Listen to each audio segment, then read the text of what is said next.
예, 주보의 뒷면을 보시면 여기 신앙고백서 제2항 있습니다. 그 첫째 부분까지만 인쇄가 되어 있는데요. 제2항 우리가 하나님을 알게 되는 수단들 같이 내용을 같이 읽겠습니다. 시작. 우리는 두 가지 방도로 하나님을 압니다. 첫째는 우주의 창조와 보존과 통치를 통해서입니다. 이것은 가장 아름다운 책으로 우리 눈앞에 있습니다. 여기서는 크고 작은 모든 피조물이 바울이 말한 바와 같이 하나님의 보이지 아니하는 것들, 즉 그의 영원하신 능력과 신성을 분명히 인식하도록 우리를 인도하는 많은 글자와 같습니다.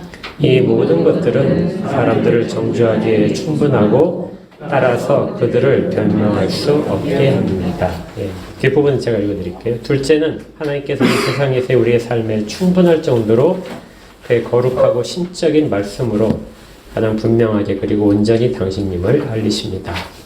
그의 영광과 구원을 위해서 말입니다. 그러니까 제 마지막에 있는 절은 그의 영광과 구원을 위해서 있는 말입니다. 이 말은 일부는 첫째 계시에 대한 설명에도 적용이 됩니다.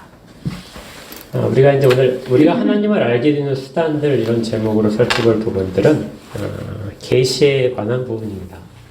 계시가 뭔지는 다 아시죠? 감춰 있던 것이 드러나서 나타나는 것, 이것이 계시입니다. 그런데 이 벨직 신앙 고백서에서는 이 계시라는 단어를 쓰지 않고 있어요. 그리고 우리에게 아주 익숙한 일반 계시와 특별 계시라는 이 단어도 사용하지 않습니다. 대신 이제 아주 쉽게 풀어서 우리가 하나님을 알게 되는 수단들 이렇게 이야기를 하고 있어요. 그러면 이제 우리의 익숙한 단어들을 쓰지 않는 이유는 아직까지 이 벨직 신앙서 고백서가 작성될 때 이때와 그 다음에 그 이후에 한 100년 정도까지도 계시에 대한 내용들을 정말 다른 그 신학적인 부분보다도 좀 잘 이해하지 못했습니다. 그러니까 계시라는 단어가 오래전부터 사용됐음에도 불구하고 그 세세한 구분이라든지 어떤 신학적인 논리적인 설명들을 하기에는 약간 부족한 부분들이 여전히 있었어요. 그래서 이 계시론, 계시에 관련된 부분은 현재도 아주 많이 바뀌고 있는 그런 신학의 파트가 되겠습니다. 그러니까 과거에 있던 책하고 요즘 조직신학 책들, 교리신학 책들을 보게 되면 내용이 좀 많이 바뀐 것을 알 수 있어요. 그러니까 그 부분을 제가 조금 이제 섞어서 설명을 좀 해드리겠습니다. 우리 계시를 바라볼 때 그걸 통해서 우리가 하나님을 알게 된다고 그랬죠. 하나님을 알게 되는 수단들, 이것은 하나님 우리에게 보여주심을 통해서 가능합니다. 그래서 몇 가지 전제한 부분이 있어야 돼요. 계시에 대한 걸 다룰 때 먼저 하나님이 계시하실 수 있는 분이라는 것을 생각을 해야 됩니다. 그러니까 계시를 받는 대상자는 천지가 아니고요, 사람이에요.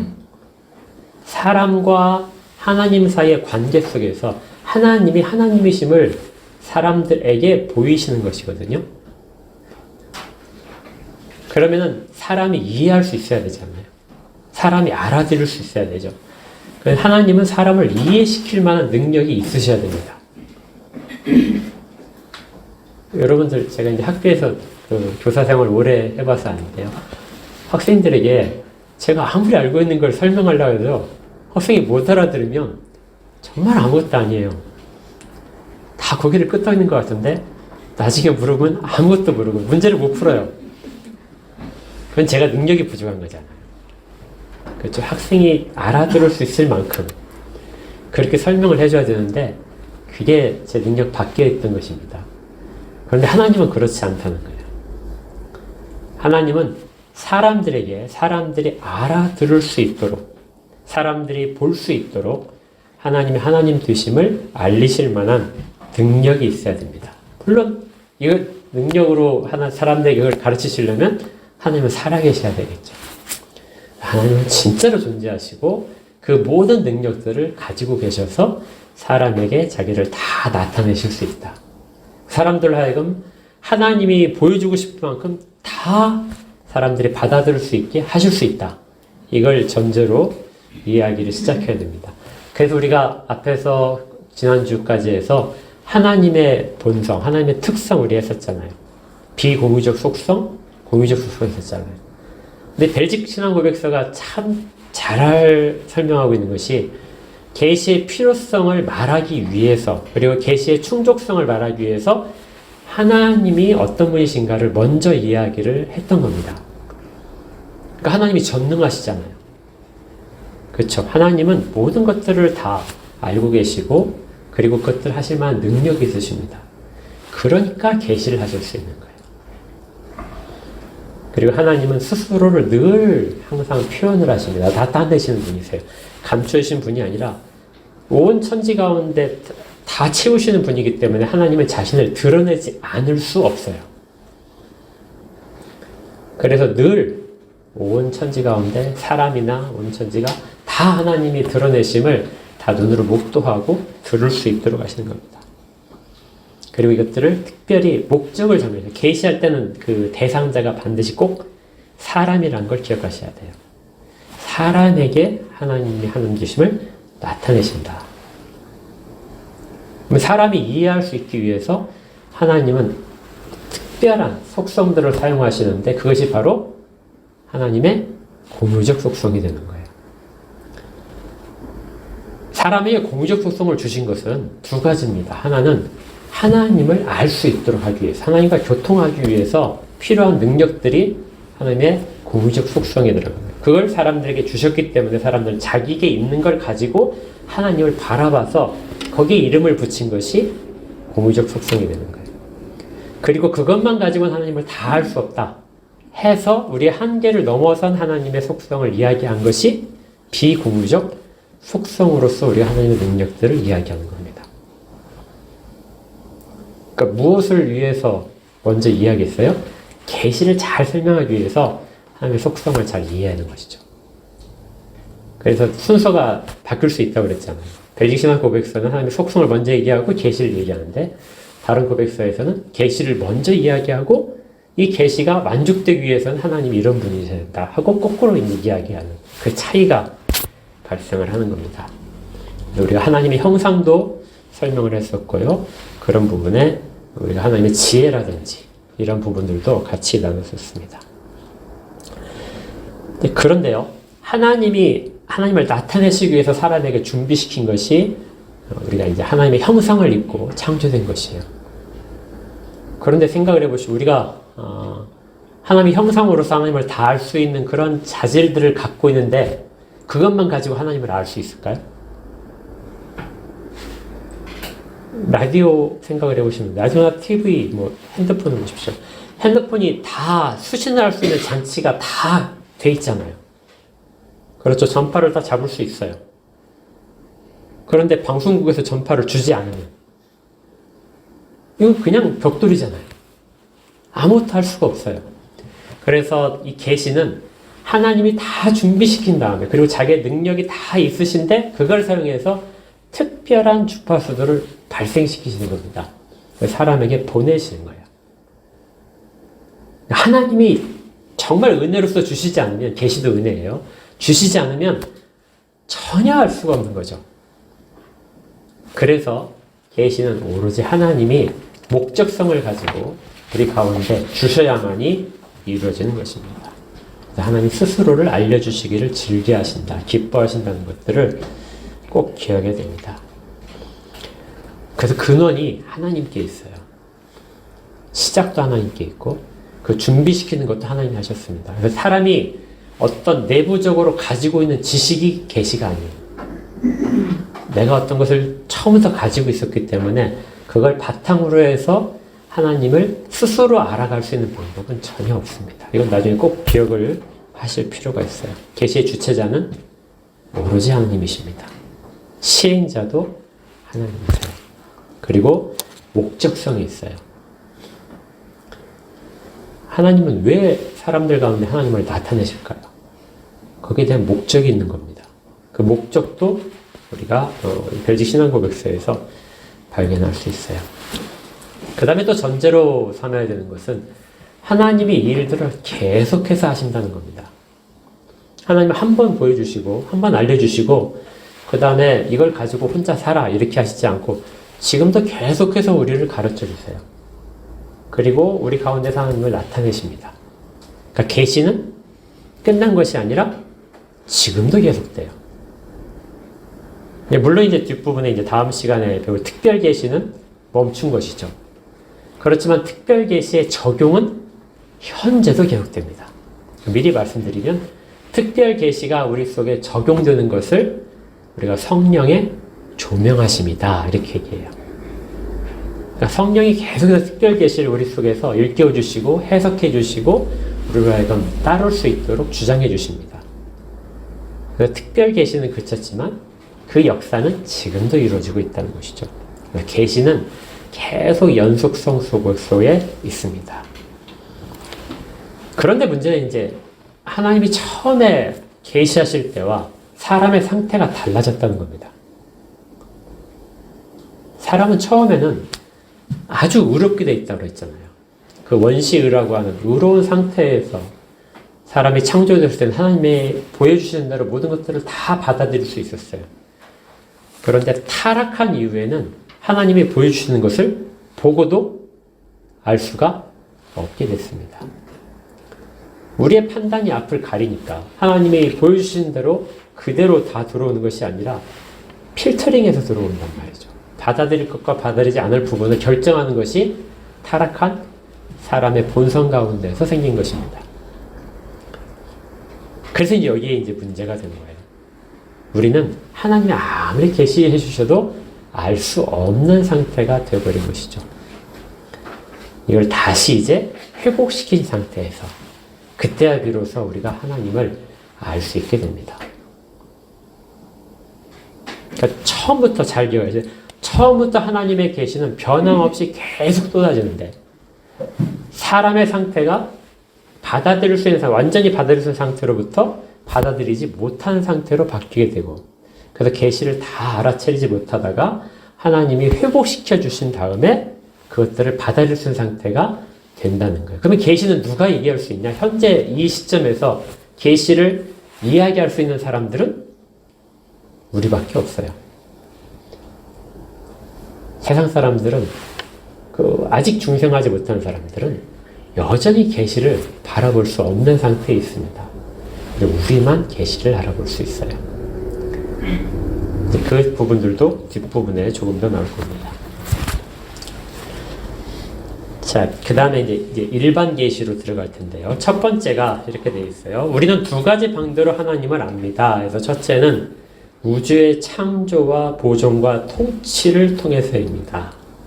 그러니까 벨직 신앙 고백서는 일반 계시에 해당하는 부분에 있어서 가장 하나의 예를 딱 드는 것이 우주입니다. 그러니까 우주를 바라보면 우주가 어떻게 생겼는지, 우주가 어떻게 창조되고 시작됐는지, 그리고 우주가 현재 어떻게 운행되고 있는지, 그리고 그러한 법칙 속에서 특별하게 벗어나지 않고 있는 것들, 어떤 한계 속에서 잘 규칙적으로 진행되고 있는 것들을 보면서 하나님을 발견할 수 있다는 것이죠. 이것이 일반 계시의 벨직에서 이야기하는 일반 계시입니다. 우주를 보시면 여러분들 자연과학을 공부를 해보시면 의외로 자연과학이 단순한 원리에서부터 시작된다는 걸 알 수 있어요. 세상의 법칙은 아주 굉장히 복잡한 식으로서 우리가 표현할 수 있는 것도 있지만 원리 자체는 간단합니다. 기본적으로 몇 개의 힘으로만 설명될 수 있고요. 그것의 관계성 속에서 다양성은 존재하지만 원리 자체는 비교적 간단하게 설명할 수 있게 됩니다. 생명체가 아무리 복잡하지만 생명체 속에서 통일성이 있죠. DNA 아무리 복잡하게 되어 있다 하더라도 그 안에 있는 염기서를 보게 되면 일정한 패턴들을 가지고 그 패턴 속에서 움직여요. 모든 생물의 골격도 마찬가지죠. 골격들도 일정한 패턴 속에 있습니다. 이제 진화론자들이 얘기할 때는 이런 패턴 속에서 이렇게 변해왔다 이렇게 설명하려고 하지만 우리는 설계자가 한 분이기 때문에 설계에 공통점이 있다는 것이죠. 여러분들 그 작품, 미술 작품들을 보게 되면 그 작가의 그 흔적들을 발견할 수 있잖아요. 명품 감정하시는 분들 보게 되면 딱 보고 아 이건 누구의 작품이다 하고 판정을 내리잖아요. 서명이 없어도. 어떻게 내리죠? 그 사람의 독특한 붓터치, 독특한 색감, 그다음 구도, 그 통해서 드러나는 그 사람의 어떤 그 의도들, 이런 것들을 종합적으로 볼 때, 아, 이것은 누구의 작품이다 하고 그 사람을 추측할 수 있는 것처럼 우주를 보면서, 자연을 보면서 거기에 대한 담겨져 있는 설계도, 그리고 공통적으로 들어가 있는 창조주의 터치들, 이런 것들을 통해서 우리가 하나님을 충분히 알 수 있다는 겁니다. 또 세상이 운행되는 법칙. 세상이 굉장히 복잡하게 되어 있는 것 같지만 운행에 규칙성이 있다는 것. 그 규칙적인 한도를 넘어가지 않다는 것. 창세기 1장에 있는 것처럼 물과 땅이 경계를 넘어가지 않도록 한계가 정해져 있잖아요. 이러한 것들에 대한 것들도 그런 것들을 보면서 한계를 정하신 분이 있을 것이다 하는 부분들을 발견할 수 있다는 것이죠. 그리고 유지되고 있는 것, 보존되고 있는 것들을 통해서도 알 수 있습니다. 일반 계시는 이제 이러한 우주를 통해서 되는데요. 일반 계시 속에서 우리가 기억하고 이제 나갈 것이 보편성입니다. 일반 계시를 얘기할 때는 꼭 기억하세요. 뭐라고요? 보편성. 예, 모든 사람들에게 다 드러내진 거예요. 하나님을 알 수 있도록. 여기와 대비되는 것이 특별계시죠. 특별계시는 특정한 대상을 정해줍니다. 그 사람들에게만 적용되는 것이 특별계시고 보편성으로 정해지는 것이 일반계시입니다.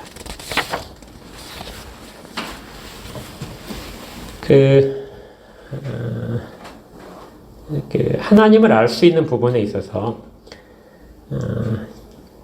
이런 생각을 해봤어요. 칼 세이건이라는 천문학자님, 지금 이제 돌아가셨는데요.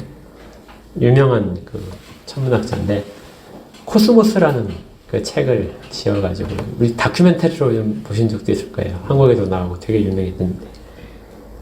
제가 이렇게 그 책에서 되게 아주 딱 이렇게 느낌이 왔던 것이 하나 있었어요. 금성에 생명체가 있다면, 가정을 한 거예요. 칼 세이건은 믿는 사람이 아닙니다. 그런데 이제 금성에 만약에 생명체가 있다면 그 생명체의 지능은 아주 낮을 것이다. 그 생명체는 신이라는 것을 생각을 해보지 못했을 것이다 하고 이야기한 적이 있어요. 왜 그러냐면 금성에서는 하늘에 별이 안 보입니다. 아주 짙은 구름이 끼어 있어서요. 하늘에서 아무것도 볼 수가 없어요.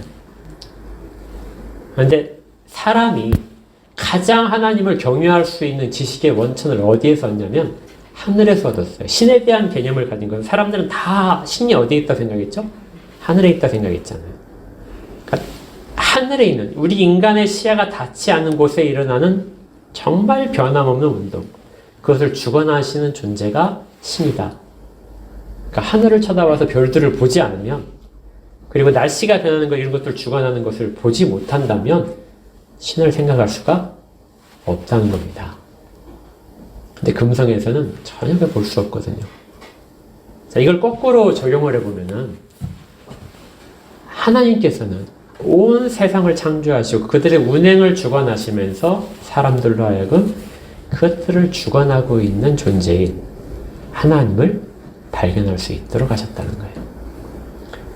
이건 타락한 인간들도, 중생하지 못한 사람들도 거기까지는 알 수 있습니다. 그래서 우리가 사람이 타락으로 인해서 전적인 부패가 돼 있다고 하지만 사람의 지성이 완전히 짐승 수준이 되지 않았다고 했잖아요.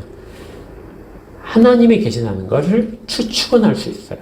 모든 사람들이. 그래서 옛날 사람들이 그려놓은 중세시대 이때나 이 단계에 있는 과학책들을 보게 되면요. 하늘에 별이 이렇게 움직이는데 별 뒤에 천사가 있어요. 천사들이 가지고 있어요. 그래서 뭐 이건 그 신화 같은 데도 보게 되면 모든 것들은 다 신의 역할에 속해서 신들이 다 움직인다고 생각을 했어요.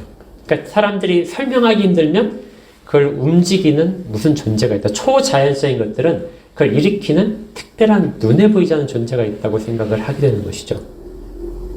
초자연적인 것들은 모두가 다 일반 계시에 속합니다.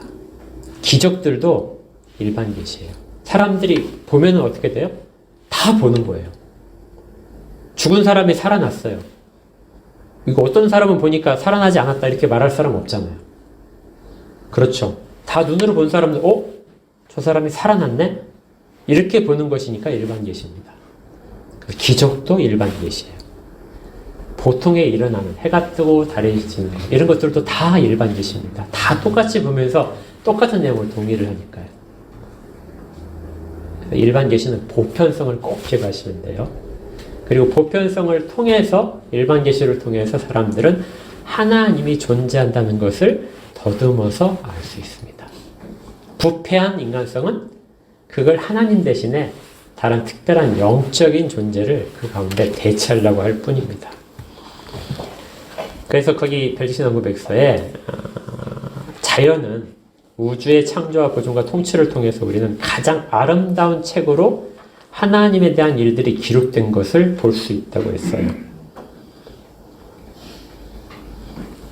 그래서 시편 19편에 있는 것처럼 여러분 잘 아시는 거예요. 하늘이 하나님의 영광을 선포하고 그렇게 있죠. 궁창이 그 손으로 하신 일을 나타내고 있다. 그러니까 온 천지가 다 하나님에 대한 것들을 기록한 글자들이라는 겁니다. 그걸 사람들이 다 보고 있다. 그래서 하나님을 못 봤다 핑계댈 수 있는 사람이 아무도 없습니다. 온 천지를 보면서 위대성과 저것들을 이끄시는, 섭리하시는 위대한 존재에 대한, 한 존재에 대한 추측을 못할 사람은 전혀 없어요. 그리고 일반 계시는 이제 자연, 그 다음에 초자연적인 일들, 전부 다 여기에 일반 계시에 속하고요. 여기까지가 이제 별지신앙고백서의 이해였습니다. 근데 그 뒤에 계시론이 조금씩 더 사람들에게 이제 발전을 하면서 성경을 통해서 알아낸 거죠. 일반 계시 속에 이제 역사가 들어갑니다. 하나님이 역사 가운데서, 그러니까 시간과 공간 속에서 지금까지 해오신 일들, 이것도 역시 보편성이잖아요. 어떤 사람은 그것이 하나님이 하신 일이다 이렇게 인정을 안 할 수 있지만 역사의 흘러감을 사람들은 다 알잖아요. 동일하게. 그래서 그것도 그 역사를 아주 악한 상태까지 가지 않도록 지키시는, 중간중에 역사를 보시면 정말 폭군들이 많았죠. 인간이 어떻게 저 상태에서 견딜 수 있을까 하는 그런 부분들이 여러 있었습니다. 그런데 그 속에서도 역사는 꾸준히 한 방향으로 가고 있어요. 그리고 극단적인 악함으로 가지 않았습니다. 일정한 선함, 보편적인 선함을 가진 상태에서 진행되고 있잖아요. 이것이 하나님의 선함을 드러내는 것들이라는 거죠. 그래서 역사도 하나님의 일반 계시에 속합니다.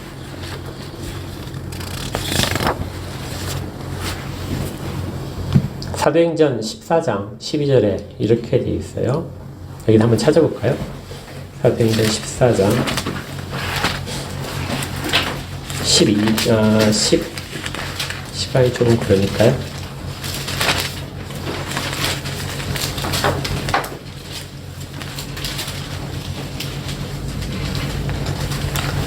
(15절) 16절 17절까지 보겠습니다.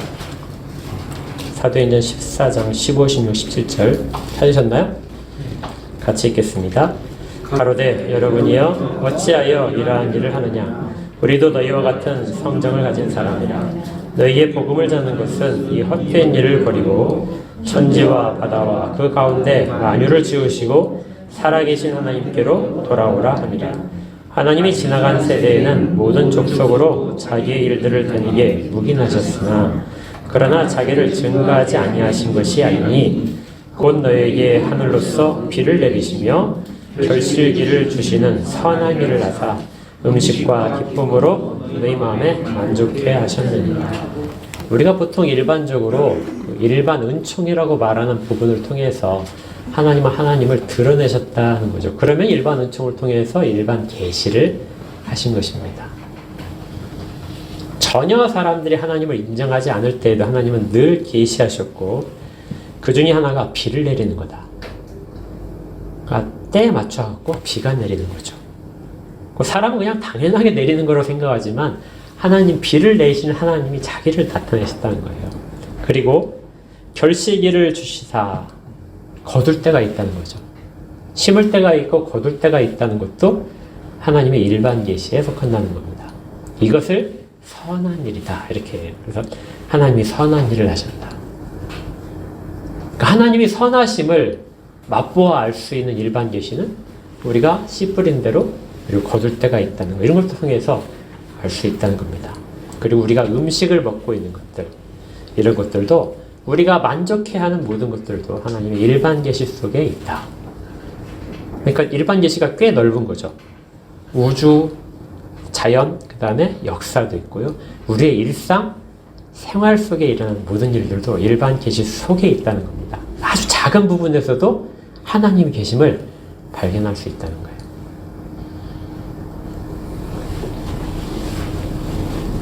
그 일반 계시는 사람들이 하나님을 알기에 전혀 부족하지 않습니다. 여기서 부터 좀 어려워져요.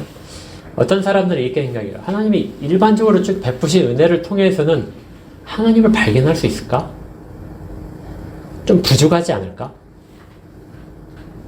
그래서 하나님이 부족하니까 하나님이 특별히 더 부어주신 것, 더 플러스 해가지고 새로운 책을 보여주신 것이 특별 계시다. 이렇게 옛날에 많이 생각을 했어요. 그런데 일반 계시가 부족하지 않다고 늘 이야기하는 사람들이 있었습니다. 일반 계시는 우리로 하여금 하나님을 아는 데 있어서 전혀 부족한 것이 아니다. 만약에 부족하다면 어떻게 될까요? 일반 계시를 보고 하나님이 계신 걸 사람들이 부족하니까 모를 수 있겠죠. 그러면 사람들이 하나님을 알지 못해서 하나님을 경배하지 못했습니다. 그 책임은 누구에 있어요? 하나님께 있는 거잖아요. 하나님이 잘 안 보여주셨으니까 제가 그 문제를 못 푸는 거예요. 이렇게 대발을 할 수 있잖아요. 실제 이런 항의도 저도 받아봤습니다. 이게 선생님이 가르쳐 주셨어요 그러는 거예요. 안 가르쳐 줬는데 문제 나와서 이렇게 얘기하는 거예요. 근데 저는 가르쳤습니다. 애가 그 시간에 잔 거죠. 근데 만약에 하나님이 안 보여주셨다면 우리가 항의할 부분이 있습니다. 일반 계시는 부족하고 그래서 특별 계시가 필요했다 이렇게 생각하는 분들은 약간 거기에서 좀 위험해질 부분이 있어요. 하나님께 모든 내가 하나님을 몰라서 범했던 모든 범죄함에 대해서 하나님께 책임을 넘길 수 있는 그런 여지가 생기게 됩니다. 근데 이제 벨기신학교에서 잘 보시면은 전부 다 하나님께서 일반 계시를 통하거나 특별 계시를 통하거나 차이가 없이요. 하나님은 우리가 하나님을 알 수 있는 모든 것들을 충분하게 주셨습니다. 거기에 주보 뒷면에 보시면 이렇게 되어 있어요. 그의 영원하신 능력과 신성을 어떻게 하더라고요? 분명히 인식하도록. 부족하지 않게. 분명히 인식하도록 다 주셨다는 겁니다. 그리고 그 밑에 보니까 이 모든 것들은 사람들을 정죄하기에 뭐요? 충분해요. 핑계 댈 수가 없습니다. 나는 알려줬는데 네가 받아들이지 않고 네가 다 뿌리친 거야 하고 정죄를 하는 겁니다. 하나님은 충분하게 다 알려줬어요. 오늘 그 본문에 있던 로마서가 바로 그겁니다. 20절에 창세로부터 로마서 1장 20절 창세로부터 그의 보이지 아니하는 것들 곧 그의 영원하신 능력과 신성이 그 만드신 만물에 분명히 보여 알게 된다. 이게 그대로 가져다 쓴 것이죠. 벨기신학교에서가 그러므로 저희가 뭐예요? 핑계할 수 없다. 이것을 이제 신앙고백서 번역에서는 변명할 수 없다. 이렇게 됩니다. 하나님은 일반 계시를 통해서도 사람들이 다 알 수 있도록 하셨다는 거죠. 뭘 통해서요? 우주, 자연을 통해서 또 역사를 통해서 또요? 일상생활에서도. 자, 그 다음에 여기에 또 하나가 더 덧붙여졌습니다. 이제 뭐 아주 덧붙여진 것은 오래되진 않았어요. 이전까지는 생각을 잘 못하다가 신학적인 좀 지혜들이 좀 더 많아지면서 덧붙여진 겁니다. 뭐가 있을까요? 모든 사람들이 공동적으로 하나님을 알 수 있도록 되어 있는 것들. 여러분 사실은 다 아시는 건데 양심입니다. 양심. 양심도 일반 계시 속에 요즘은 포함을 시킵니다. 양심이요. 사람들 가운데 양심. 하나님이 양심을 주지 않은 사람은 하나도 없어요. 다 양심을 주셨습니다. 그 양심에 대해서는 우리가 마음에 새겨져 있는 율법이라고 그러죠. 하나님이 율법을 글자로 된 것, 특별 계시로 주시지만 각 사람 마음 가운데 하나님을 두려워할 수 있는 마음들, 하나님의 법을 자기가 의식하지 못하는 사이에 깨달아서 그 법에 대한 넘어가는, 그 경계를 넘어가는 것을 스스로 절제할 수 있도록 허용하신 것. 그게 하나님의 사람에게 주신 양심이라는 겁니다. 양심은 모두가 다 갖고 있어요. 그래서 보편성 때문에 일반 계시에 포함시키는 것이 좋습니다. 로마서 2장을 한번 보시면요. 양심에 대한 이야기가 로마서 2장에 나와요.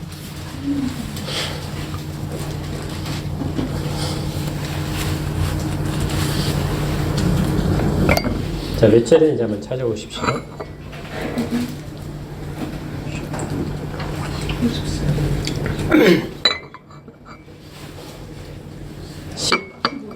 네, 5절. 바로 위에는 14절부터 한번 읽어볼까요? 14절, 15절. 같이 읽겠습니다. 시작. 율법 없는 이방인이 본성으로 율법의 일을 행할 때에는 이 사람은 율법이 없어도 자기가 자기에게 율법이 되나니 이런 이들은 그 양심이 증거가 되어 그 생각들이 서로 혹은 송사하며 혹은 변명하여 그 마음에 새긴 율법의 행위를 나타내느니라. 율법은 뒤에 나중에 특별 계시로 통해서 사람들에게 주어진 것이잖아요. 그런데 그 이전에 율법이 없는 그 특별 계시를 받지 못한 사람들에게도 하나님이 그 마음 가운데 율법의 법을 새겨주셨고, 그래서 그 경계를 넘을 때 안 돼 하고 스스로에게 외치는 소리가 들리게 하신 것입니다. 그것이 양심의 기능이죠. 양심은 나쁜 일을 할 때 우리가 막 찔리는 것들, 이런 것들을 통해서 우리 가운데 경계를 정해주신 분이 계시는구나 하고 알 수 있도록 그렇게 주어진 것입니다. 이것이 양심의 기능이에요. 그러니까 양심도 일반 계시 속에 충분히 포함시킬 수 있습니다. 물론 이제 조금 더 자세한 구분은 제가 다음 주에 칠판이 있을까요? 칠판으로. 네. 화이트보드로 제가 그 도표 하나를 보여드리면서 좀 정리를 해드릴게요. 그러니까 일반 계시 속에 4가지가 들어간다 이렇게 생각을 하시면 됩니다. 그래서 일반 계시를 통해서 하나님을 발견하지 못하는 사람들은 자기의 부패한 본성 때문에 발견을 못했다 할지라도 더 심각하게 하나님을 발견하지 못한 죄들을 더 짓고 있는 거예요. 그러니까 사람은 자기의 범죄뿐만 아니라 하나님이 계속해서 하나님을 계시하는 것에 대해서도 그걸 자기가 부패한 본성을 가지고 그것들을 거부해 나가는 것, 이걸 통해서도 죄를 점점점 어떻게 해요? 쌓고 있는 겁니다. 그런데 중생한 사람들은 이것이 끊어진 거예요. 중생한 사람들은 자기에 있는 원죄가 끊어졌죠. 죄인이라는 죄책과 부패성들이 사라지면서 하나님이 계시하는 것들을 볼 수 있습니다. 자연을 통해서도 하나님을 볼 수 있어요. 아까 19편 1절을 하늘이 하나님의 일들을 나타낸도다. 궁창이 하나님이 하신 일들을 나타낸다. 이렇게 볼 수 있는 눈을 가진 거예요. 그러면은 일반 계시를 통해서도 하나님을 알 수 있게 되는 거잖아요. 그리고 일반 계시가 충분하다는 것을 입술로 고백할 수 있게 됩니다. 그래서 중생한 사람들은 점점점 더 일상생활에서도 하나님을 발견하고 역사 속에서도 하나님을 발견하고 자기 양심 속에서도 하나님을 발견합니다. 그러면서 하나님과 점점 가까워지는 생활을 할 수 있게 돼요. 온 세상에 하나님이 가득 차 있는 것. 하나님의 현재하심을 점점 느끼게 됩니다. 그래서 중생의 결과가 이렇게 우리에게 많은 유익을 줍니다. 그리고 이제 마지막, 이 모든 것들을 통해서 하나님의 계시를 통해서 우리에게 최종적으로 요구하시는 게 있어요. 어떤 목적이 있다고 그랬잖아요. 반드시 계시는 정해진 사람과 정해진 방법들을 통해서 하시는데 목적성이 반드시 있습니다. 그 목적성은 우리가 늘 얘기하는 거예요. 하나님의 영광입니다. 하나님은 하나님의 영광을 나타내기를 원하세요. 그리고 그걸 특별하게 사람을 통해서 나타낸 걸 아주 즐겨하십니다. 기뻐하세요. 이 모든 것들을 받으시기를 원하시기 때문에 그 모든 것들이 준비된 거예요. 그래서 우리가 찬양하고 하나님의 영광을 막 입으로 이해하는 것을 얼마나 그게 소중한 일인지 이것들을 깨달을 수 있습니다. 일반 계시는 하나님이 어떤 분이신가를 나타내기에 충분하다. 여기서 잠깐만 조금만 더 갈게요. 그러면 이제 일반 계시를 통해서 하나님을 나타내시게 되면 사람들은 어떻게 되냐면요. 역사를 주관하시는 분이 하나님이시네. 일상을 주관하시는 분이 하나님이시네. 온 우주를 주관하시는 분이 하나님이시네. 그래서 어디든지 다 하나님의 통치 속에 있는 하나님의 왕국이라는 개념을 늘 갖고 살게 됩니다. 그러니까 일반 계시는 그냥 일반 계시로 하나님을 나타내는 것에 끝나는 것이 아니라 우리로 하여금 하나님의 왕국에 대한 개념들을 생각을 하게 만들어요. 그리고 그 가운데서 우리가 어떤 신분으로 서 있게 되는가도 늘 보게 됩니다. 그러니까 일반 계시는 전통적으로 아주 상당히 소홀히 이루어졌어요. 여러분 벨직 신앙 고백서를 보시면은 일반 계시에 해당하는 것은 2항밖에 없어요. 그리고 3항부터 8항까지인가요? 전부 다 특별 계시는 성경에 대한 겁니다. 그러니까 성경은 엄청 강조를 했어요. 물론 맞습니다. 특별 계시 속에 있으니까요. 아주 구체적으로 우리에게 우리의 언어로 주신 것이기 때문에 그렇지만 이제 요즘 신학적인 그 흐름 자체에서는 그동안에 소홀히 했던 일반 계시에 대한 부분도 같이 다시 발견하게 된 겁니다. 그래서 아까 말씀드렸던 역사와 우리의 생활과 양심 문제까지도 일반 계시 속에 포함시키고 있는 거죠.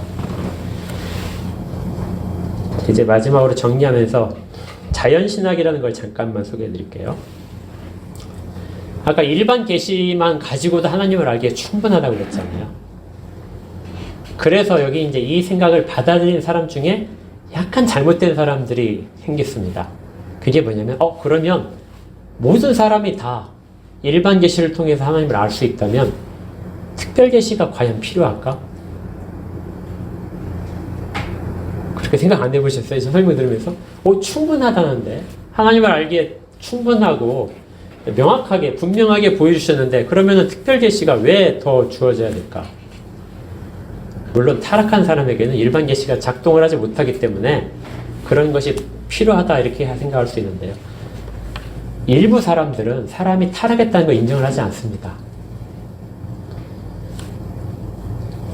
그래서 그 사람들은 우리가 가진 이성을 가지고 우리가 가진 지혜를 가지고 자연 계시를 통해서 일반 계시를 통해서 받아들인 것만 가지고도 하나님께 구원받는데 충분하다고 생각하기 시작했어요.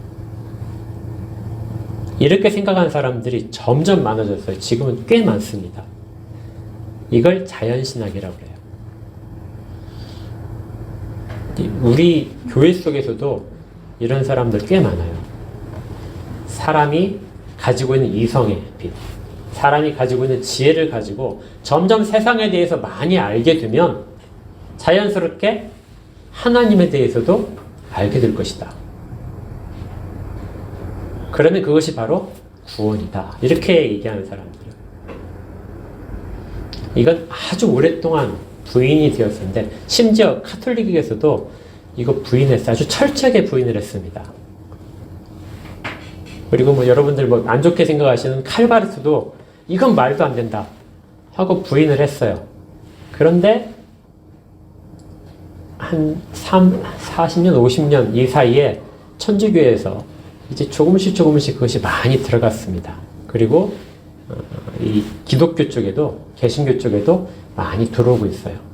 철저하게 이 부분들은 우리가 경계를 해야 됩니다. 그것은 사람이 타락하지 않았다는 것을 주장하는 거예요. 그래서 일반 계시만 가지고도 충분히 알 수 있고, 그 사람들이 그 일반 계시를 통해서 알고 있는 그 터전 위에 더 큰 은총으로 특별 계시가 주어지게 되면 그 사람은 완벽한 구원에 이른다 하고 주장하는 겁니다. 그러니까 어떤 식이 되냐면, 이제 한 가지만 예를 들면, 지난번에 우리 그 내 밭의 비유 했었죠. 내 밭의 비유의 핵심은 뭐죠? 좋은 땅에 뿌려진 씨는 열매를 많이 맺는다. 우리는 좋은 땅이라는 것은 우리가 간섭할 수 있는 부분이 아무것도 없다고 말씀드렸잖아요. 왜냐면 우리는 좋은 땅을 만들 능력이 없거든요. 그런데 자연신학을 하는 사람들은 그 성경 구절을 어떻게 이해하냐면은 좋은 땅을 우리가 만들 수 있다고 생각을 하는 겁니다.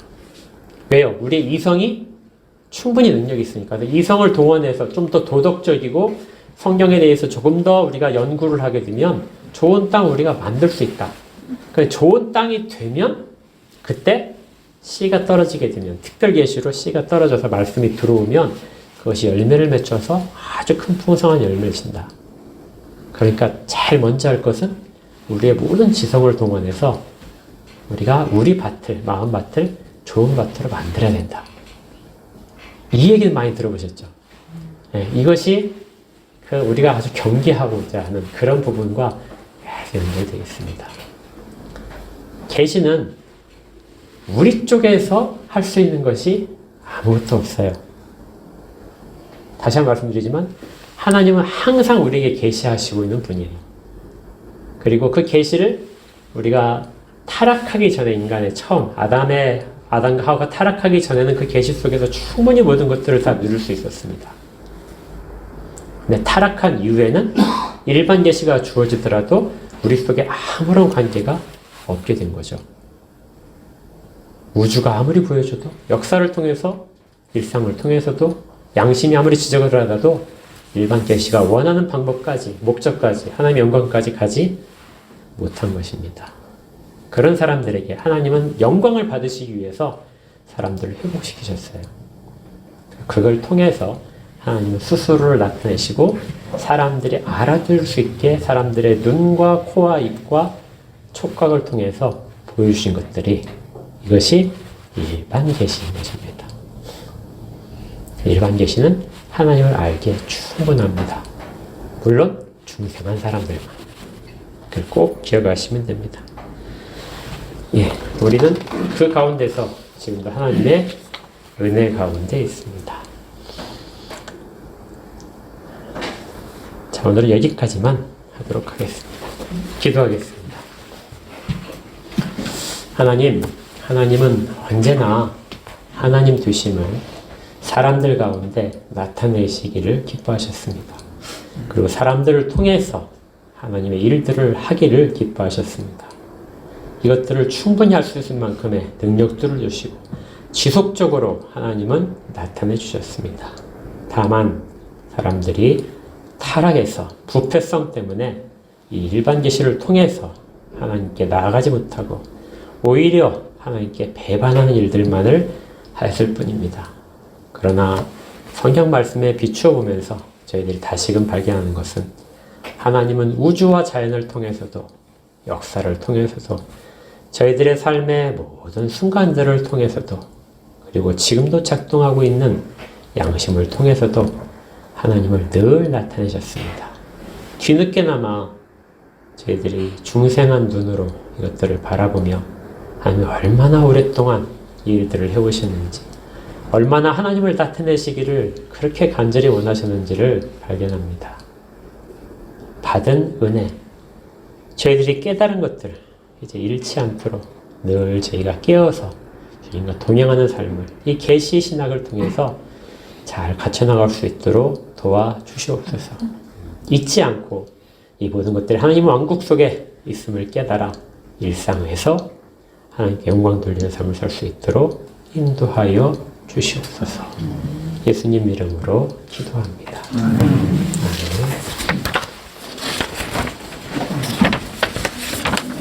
109장 찬양합니다.